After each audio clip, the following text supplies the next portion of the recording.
Hello and welcome to the MyClayCo studio. My name is Carla and today I'm going to be taking you through a really fun decor item that I've used a couple of times now, and that is to make little plaques to put on doors or other areas around your house.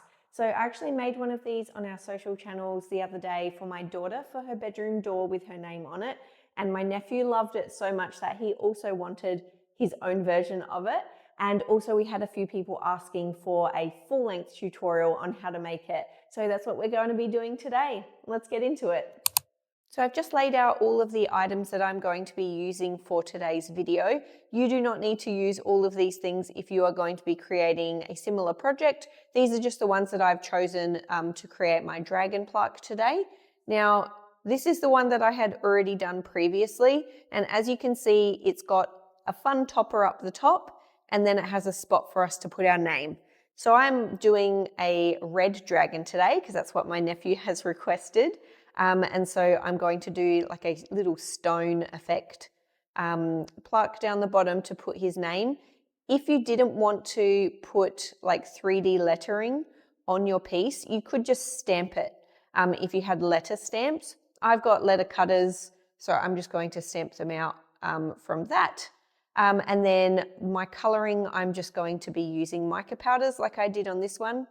This is a chameleon powder, and as you can see, it's green, but when I shift it in the light, you can see it turns to blue and then it turns to purple. So it's actually got 3 different colours within this one.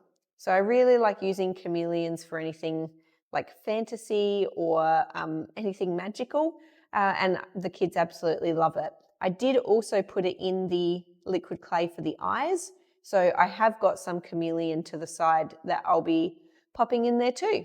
All right, looks daunting, but I'm going to break this down into pieces. So let's clear this off. So I'm going to be stamping out the letters of his name first. So I do have my red clay that my dragon is going to be made out of, and I think I might actually, I have this scale texture mat. I think I'm actually going to roll this one on so that I've got kind of like a scale effect, so that I get a bit of that like dragon vibe. I also think I might use the Malagasy chameleon powder over this. So because I'm going to be putting it over the whole thing, I might use like a large coverage brush. Oh, it looks so cool.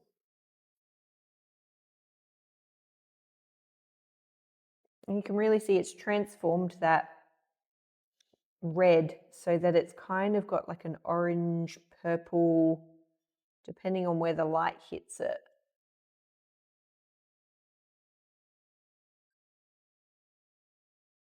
Alrighty, so now that I've got a texture on here and I've put some powder on, I'm now just going to cut out the letters of his name. So I've got my letter cutters. Again, if you just did want to stamp them, you could use just a stamp set, but I'm just going to go ahead and cut the letters.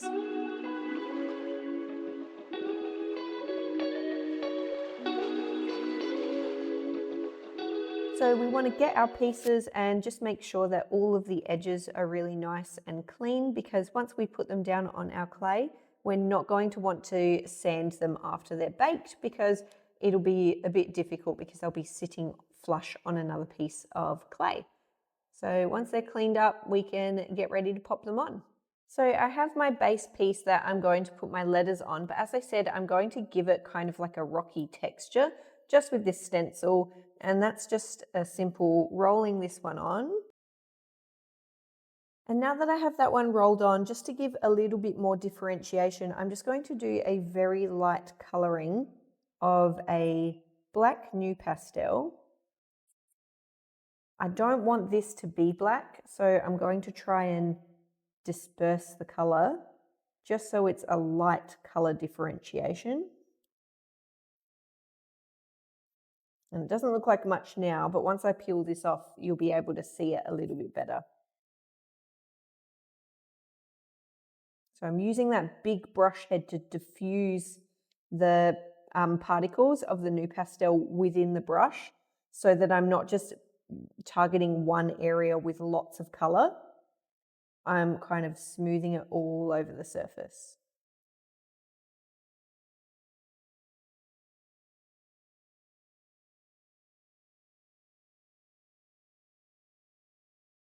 Okay, so now when I peel this one up,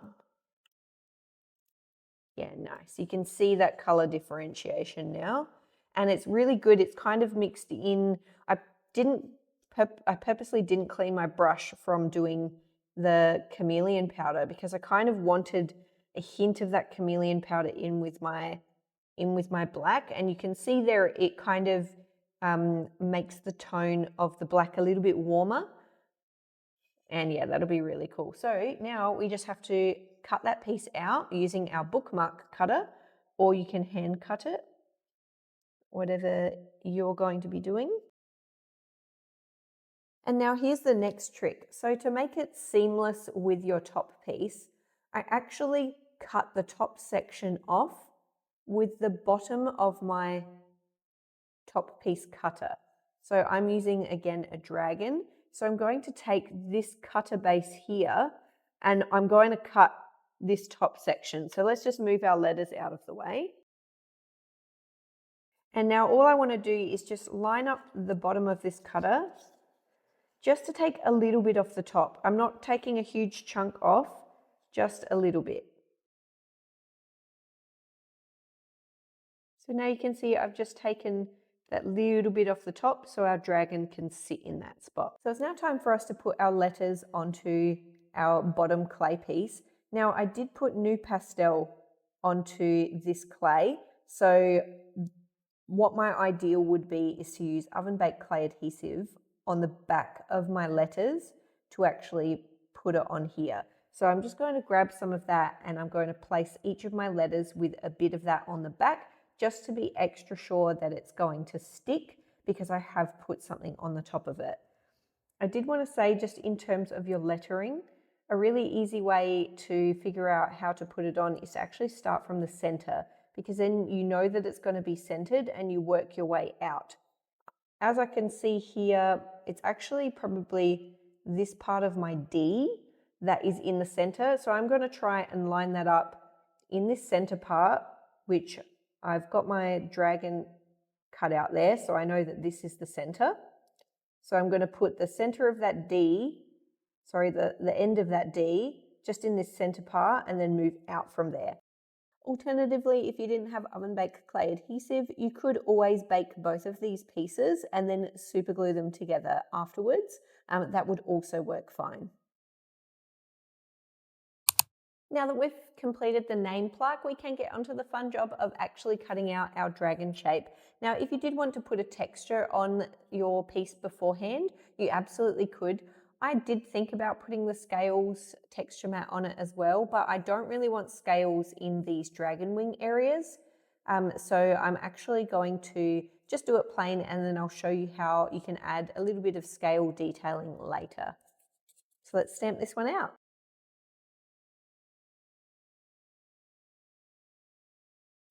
Now this one is a mix of Sculpey cadmium red and a little bit of the Souffle cherry pie, just so that it is a little bit deeper of a red than your standard cadmium red. I am going to put gold wings on this one, so I'm just going to go in with a little bit of gold pigment powder and a more fine tip brush than one that's dusting big areas. So this one is like a flat edge with a rounded top, and I'm just going to very, very cautiously fill in my wing. Another great alternative for this is, after you've actually created your piece, you could just come in with some paint and paint these areas. I really like the shimmeriness that I get from mica and pigment powders, so that's why I'm opting for them, but very easy just to paint them afterwards. If you did colour outside the lines like me, don't forget you can always use a baby wipe just to clean up those sides. So now that I've done that, I'm going to be putting some detailing in on the horns and just around on the scales. I am going to be handling some white clay in a minute, so you want to make sure that you get any of this kind of stray pigment powder or any of the red clay off of your fingers first. So again, just rub with a baby wipe and that'll get it off. Okay, I'm going to condition some clay and then I'm going to get into the horns. So I've got some really, really thin white clay now, and I'm just going to wrap it around these top horns. It doesn't matter about the edges because much like the one I already did, I'm going to put these kind of like coverings on it. I'm also going to create horns on the tips of either of the wings though. So I'm going to just go in with my white. And all I do is I just kind of like see roughly where I should put it. Put a slight curve in.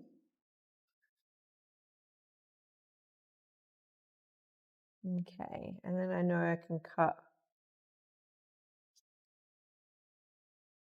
I'm just doing a rough cut here, just so that I don't have heaps of excess clay.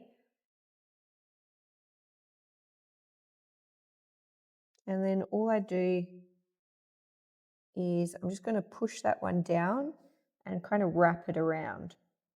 So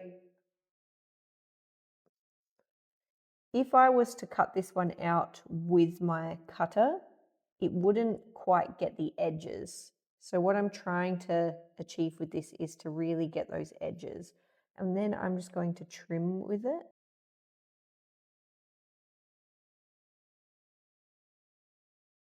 You just want to make sure anytime you're wrapping anything with clay that you're not getting air bubbles trapped underneath it. So just making sure that any potential air bubbles are smoothed out.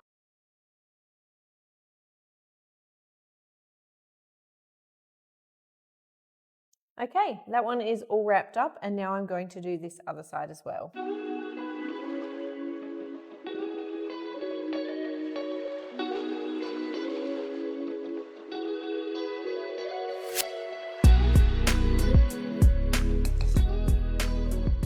So now that I've got all of my horns on and I've textured them, I'm just going to be getting some thin red and I'm going to be putting it over these ends. And for this, I think I'm actually going to texture that as well. And a good little tip I have for texturing is just try and find what you have around the place. Now I have my craft knife here and you'll notice that it's actually got this kind of like pattern on it. I'm going to use that as my texture. And all I'm going to do is just roll it over and you can see it comes up with a really cool like mesh pattern. So I'm actually going to use that and I'm just going to cut out a little strip. You can see that texture that I've got on there now. So that's a great little tip. Just find whatever you've got around. You don't have to go out and buy texture mats if it's not in your budget. I started just with whatever I had lying around the house. And then I'm just wrapping these horns. And then again, just cutting away that excess. Okay, so now you can see we've got our horns done. We have those little embellishments around there. I have my wings completed. So all I'm going to be doing now is just adding some scale texture to the dragon and then infilling these eyes before we put the pieces together.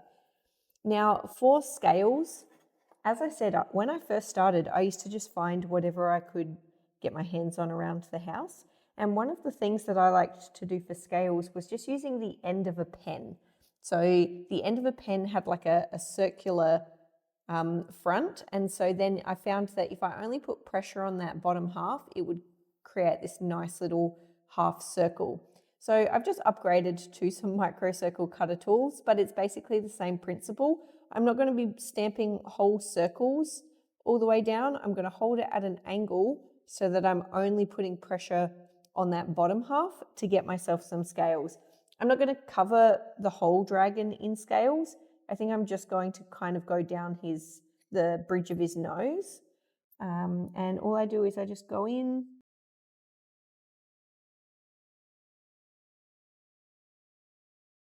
Scales is one of those things, it can become addictive because you just want to put scales over the whole thing.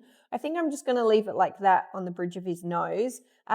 Looking at this though, I do think he's missing like a little belly band.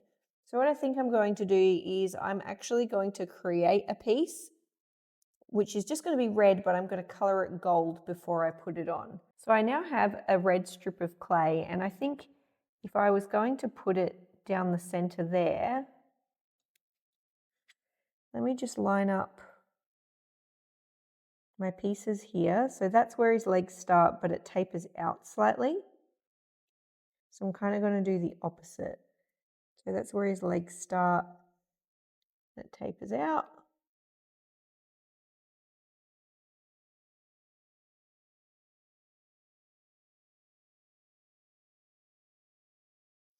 Okay, so if I take those excess bits of clay out, yep, so you can now see that I've got that taper right all the way down, and I'm just going to mark where I think that the belly should end. So I've just put a little nail indent there, and I'm just going to round it just with a craft knife.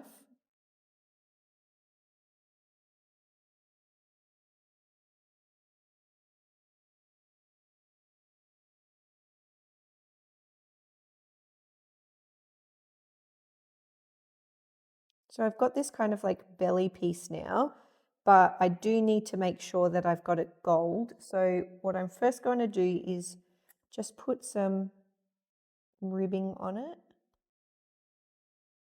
Okay, now we're going to put a little bit of gold on this, and I'm just going to use the same brush that I used for my gold last time. Okay, and that is our little belly band. So all I'm going to do is pick this one up. I'm going to be very careful placing it because I have gold all over my fingers now. So I want to make sure that I don't get that on it. That is that detailing done. So final one to do is the eyes. So as I said before, for the eyes that I did last time, I mixed a little bit of liquid clay with some of that chameleon powder, and I used the panther powder for this one, just so it got that like blue, purple, green shimmer. I'm going to use for this one my Malagasy chameleon because that's the one that I did on the lettering that has kind of this yellow, orange, purple, so it looks like very flamey. So I'm just going to mix that in with some black liquid clay in a silicone bowl, and then I'm just going to infill those ones.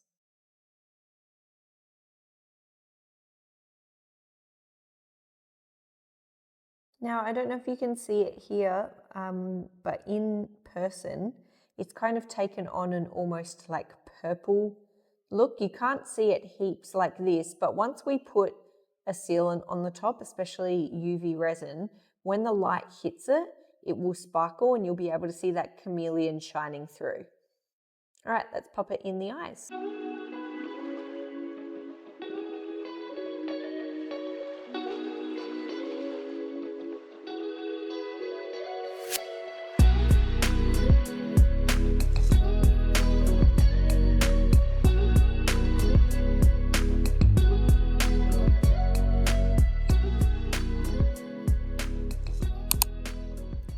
Okay, so I've infilled my dragon eyes. Now all I have to do before baking is actually attach my two pieces. So because we put this belly band in here, it might not actually fit too snug when I pop that base piece in. So I'm preemptively just going to chop away a little bit of this. Okay, so I've got my base piece. Now, one thing you can do, we already have our oven baked clay adhesive that we used on our base piece. You can actually put a little bit of that on the outline here so that when you're sticking them together, they're at a lower risk of coming apart. I don't necessarily do that because I find that it's unbaked clay on unbaked clay. So they do tend to stick, but just for the sake of this video, I will show you. I just get a little bit of the oven baked clay adhesive, and all I'm doing is I'm just kind of putting it in this section here. You don't need heaps of it. It's just to stick those two pieces together. So now that I've got the oven baked clay adhesive on there, I'm just going to shift my dragon to the side. And I'm going to pick this one up.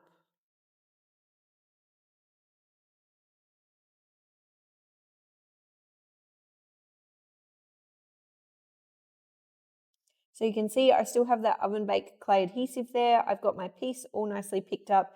Doesn't matter if there's a little bit of clay along the edges because I can actually sand that one once it's out the oven. But all I need to do is I want to get that middle piece in first. And I push it up and then I go into the feet and I push those up as well.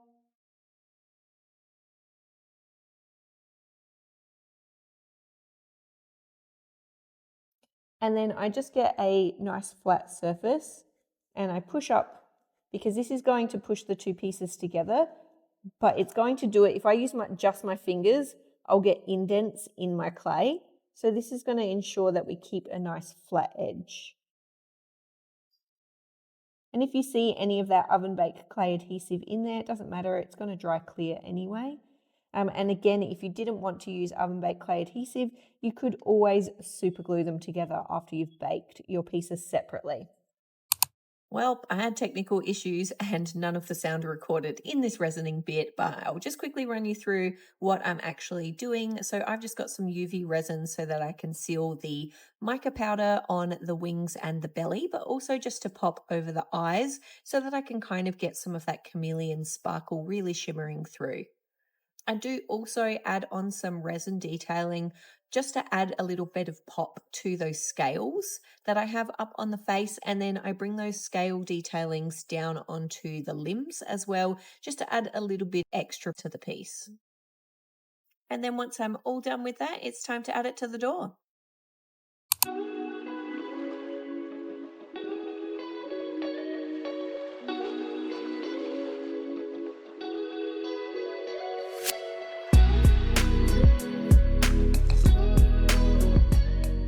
I hope you enjoyed the video today and that I potentially taught you some new tips and tricks when creating decor items and working with polymer clay in general. If you did like the video, we would love for you to like and subscribe to the channel. And of course, if you had any comments on today's video, be sure to pop a comment down below. We'll see you next time. Bye.